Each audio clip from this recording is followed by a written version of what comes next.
हम स्टार्ट करते हैं डेंटल मटेरियल्स की सिनॉप्सिस से। ठीक है, ये जो सिनॉप्सिस की एक्सप्लेनेशन है ये वर्ड्स के अकॉर्डिंग है, जो उसमें लिखा हुआ है वर्ड टू वर्ड उसको एक्सप्लेन करेंगे यहाँ पे। जो पहला है, ठीक है, सिनॉप्सिस में जो पहला पार्ट है वो है फिज़िकल प्रॉपर्टीज़ के बारे में। अगर हम बात करते हैं हीट ऑफ वेपराइजेशन, तो हीट ऑफ वेपराइजेशन क्या है? जैसे कि मान लो 1 लीटर पानी है, उसको आप जब उबालोगे तो वो भाप बन के उड़ जाएगा। ठीक है, तो कितनी आपने हीट लगाई, ठीक है, कितनी उसको गर्म करने में जो भी हीट का कंजप्शन हो रहा है जिसके चलते वो पानी बाद में भाप बन के उड़ रहा है। ठीक है, मान लो 1 लीटर पानी था, आपने हीट लगाई 500 कैलोरी और वो पूरा का पूरा पानी भाप बन के उड़ गया, तो वो उसकी क्या है, हीट ऑफ वेपराइजेशन है वहाँ पे 500। ये है उसकी पहली फिजिकल प्रॉपर्टीज़ में आ गया हीट ऑफ वेपराइजेशन।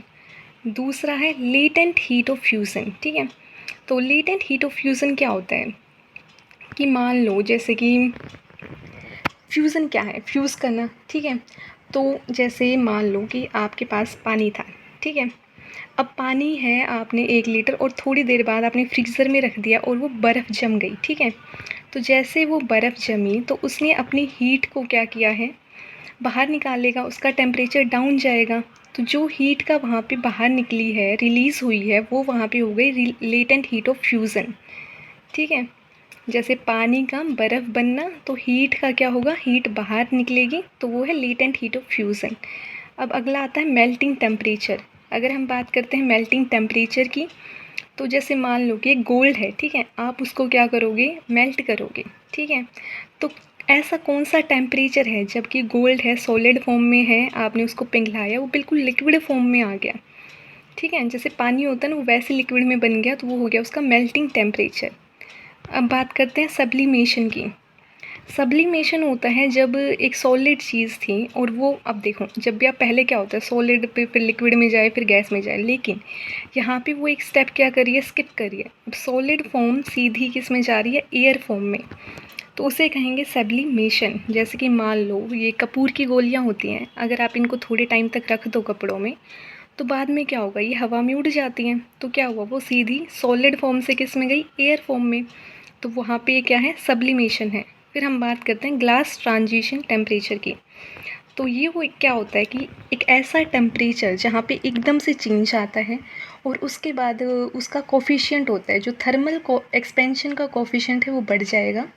तो इससे क्या होता है, जो मॉलिक्यूल्स होते हैं उनके अंदर मोबिलिटी बढ़ेगी। ठीक है, तो वो टेम्परेचर जहाँ पे एकदम से चेंज आता है उसके कोफिशिएंट एक्सपेंशन में और मॉलिक्यूल्स की मोबिलिटी बढ़ जाती है, उसे कहेंगे ग्लास ट्रांजिशन टेम्परेचर। ठीक है, इसी की वजह से क्या होता है कि ग्लासी सरफेसेस हो जाते हैं। ठीक है, कई बार आप देखोगे चमकदार सा, बिल्कुल ग्लास की तरह वैसे सरफेस हो जाते हैं। अब बात करते हैं अगर ह्यू की। ठीक है, तो देखो ह्यू क्या होता है, अगर कोई भी एक कलर है जो उसका स्पेसिफिक कलर है किसी भी चीज़ का, वो उसकी स्पेसिफिक वेवलेंथ की वजह से, मान लो कि जैसे आपको दिख रहा है ये ग्रीन कलर है, ठीक है, तो ये क्या है, बेसिक सा कलर दिख रहा है। अब आपको पता चलता है कोई भी चीज़ ग्रीन, येलो, ठीक है, तो वो क्या है, ह्यू है यहाँ पे, बेसिक कलर। अब हम बात करते हैं वैल्यू की। वैल्यू क्या है, किसी भी चीज़ की लाइटनेस है, डार्कनेस है। ठीक है, अब यहाँ पे देखो ये हैं तो दोनों ग्रीन की ही शेड, बट ये क्या है, एक लाइट ग्रीन है, एक डार्क ग्रीन है, हम दोनों में डिफ्रेंशिएट कर पा रहे हैं। ऐसा क्यों, क्योंकि यहाँ पे वैल्यू अलग अलग है। डार्क, जैसे कि लाइटर शेड्स की ऑब्जेक्ट में क्या होता है, हाई वैल्यू होती है, और जो डार्क शेड है उसकी क्या है, लो वैल्यू है, तो ये अपोजिट हो गया, तो ये वैल्यू है। ठीक है, जैसे लाइटनेस और डार्कनेस को मेजर करने के लिए आए वैल्यू।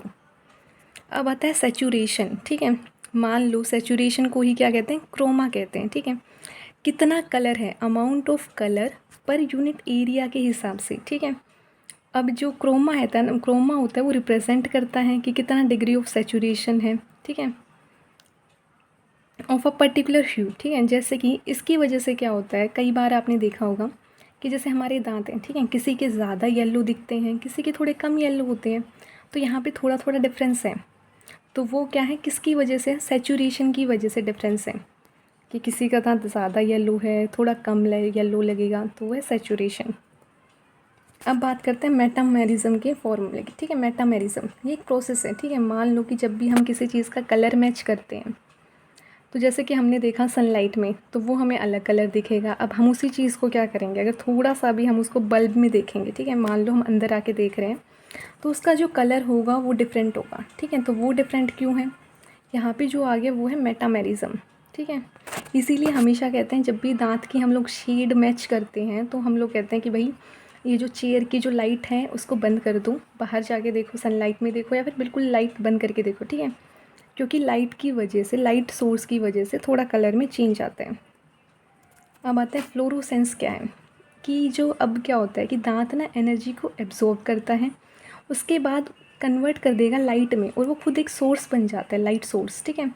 इसकी वजह से क्या होता है कि दांत हमें थोड़ा वाइटल लगते हैं, ठीक है। कि हाँ, कभी भी आपने देखा होगा एक ज़िंदा दांत है, ठीक है, मान लो कि वहाँ पे पल्प का फ्लो, ज़िंदा मतलब जहाँ पे दांत का फ्लो है, ब्लड का फ्लो है दांत के अंदर, ठीक है, पल्प टिश्यू वाइटल है, तो उसका कलर ना आपको दिखेगा, एक अलग सा होगा, चमकदार सा, ठीक है।